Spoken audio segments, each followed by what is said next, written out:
What's up, guys? So, oh wow, this guy's tailgating me so hard right now. People are so aggressive sometimes. He just passed, no big deal. And there he is, he's passing. But anyways, what's going on, guys? I woke up this morning, 7:30 a.m. I don't wake up that early on Saturdays, especially when I go to bed at 1 a.m. But I woke up bursting with ideas. I woke up very highly motivated because right now I'm gonna go procure some gear that has been donated to me, and that gear is gonna go directly to service veterans, and that's very exciting, very exciting. That gear is gonna service veterans in a very remarkable way. What I have in mind, my scholarship fund for my organization. Once it becomes official, you guys will know. It's in the works. I don't want to spoil anything yet, but I'm not afraid to say that I'm going to try my absolute hardest. And if I failed, which I won't, I refuse to, I will not fail. It will be in the pursuit of an honorable endeavor. And I'm okay with that. Because in life, sometimes you just you have to try. You have to try, and you have to do what's best for the community.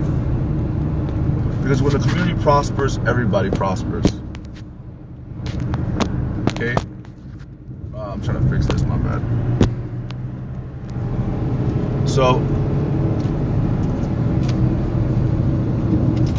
my idea is this.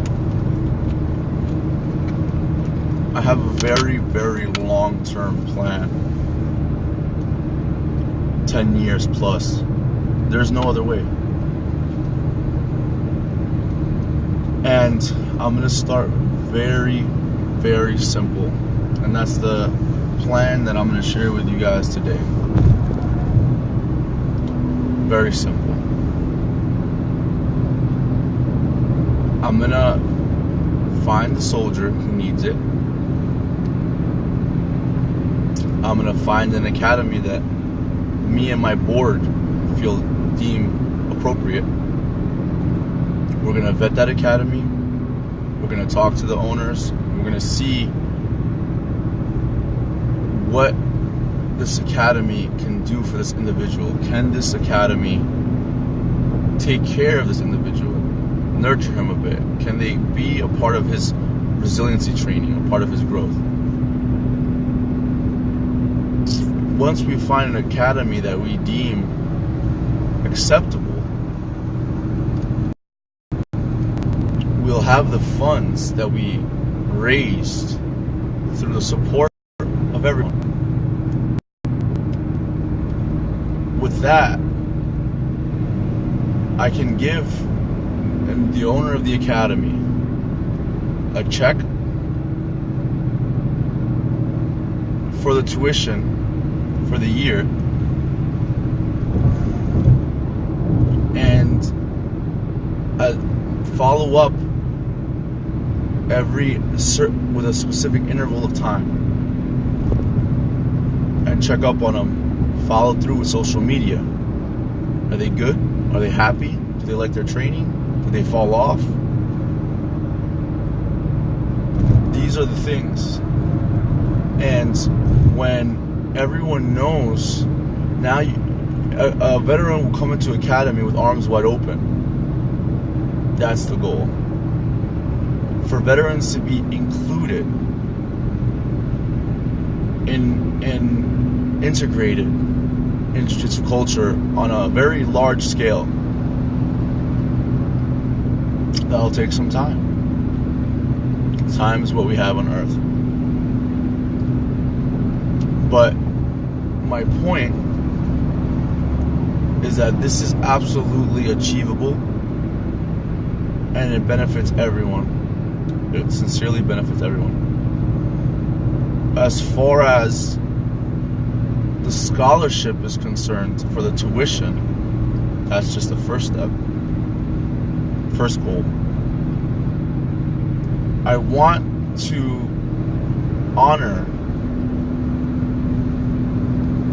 a deceased leader who served in our armed forces. I want to honor individuals that have led men and have fallen in combat doing so. That's heavy. Because the heroes that sacrificed everything, their families will know that their memory and their fight continues for the better ideals through the recipient of the award.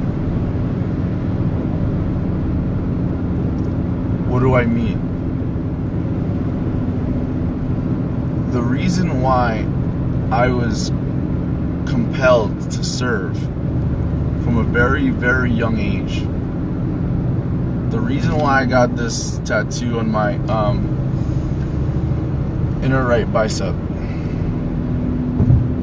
for those who fought for our rights and for those who gave their lives,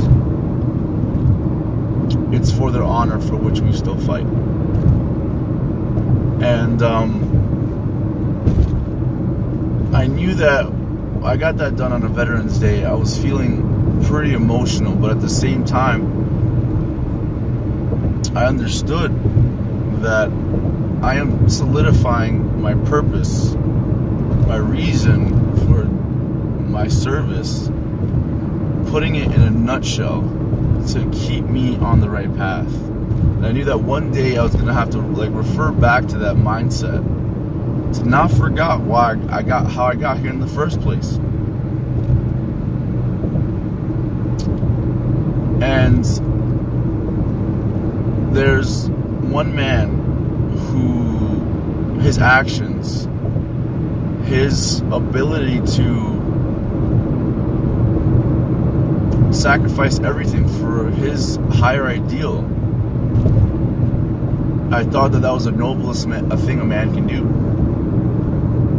And I figured if I ever died in combat, that there would be individuals like the way that I was inspired for my country, that they would live on through me. And I'm very, very fortunate and blessed to say that I've never been in combat. For me, that's a blessing, because that's trauma, and I want to be happy. And anyone who's ever experienced combat has experienced a traumatic event. That's not saying that they're victims, it's saying that it's trauma. Trauma takes time to perceive. Trauma can fuck with the way that your brain stores and handles information. Trauma is a monkey wrench, so you have to sort through the trauma. So dealing with trauma is one of the resiliency skills that Jiu-Jitsu teaches, and that's why one of the main reasons why it's so good. But I digress. JT Wroblewski was killed in action.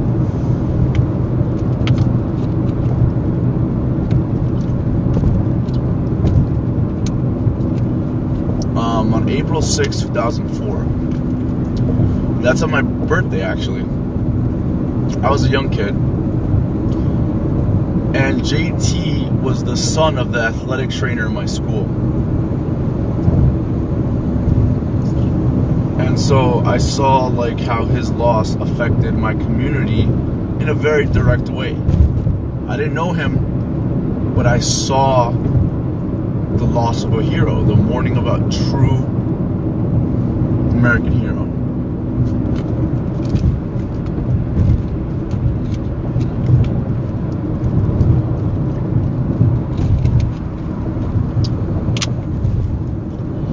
So JT was a Rutgers graduate who could have done anything with his life. This guy was a much bigger stud than I'll ever be.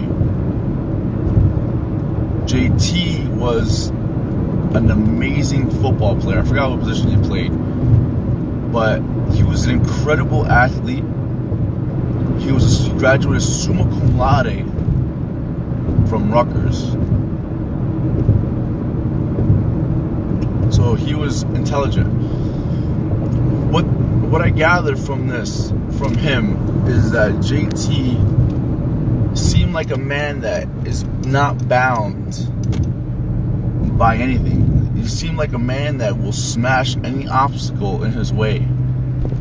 Because in order to achieve what he achieved, to graduate from Annapolis, summa cum laude, to graduate from Marine Officer Candidate School, men like that can't be told otherwise. They're stubborn. They're stubborn because they have a goal. And they find their goal to be more important than anything else. And they're willing to sacrifice it all for that goal. And that's why these individuals are such bright examples of the people we should try to strive to be. And I'm not perfect. God knows I have my many flaws.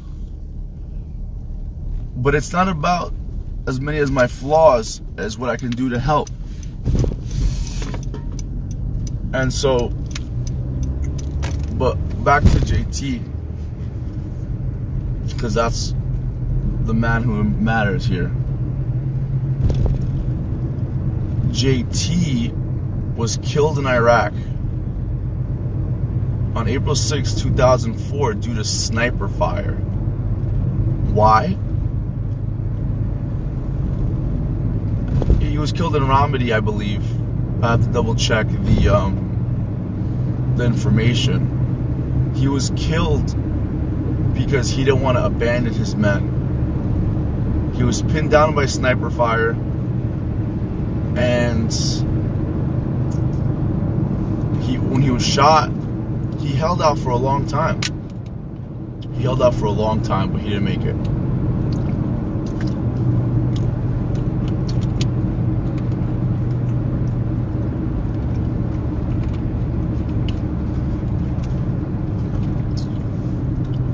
Sorry.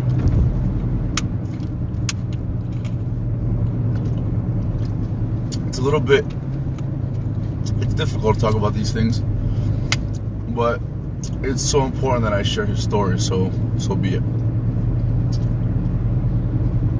So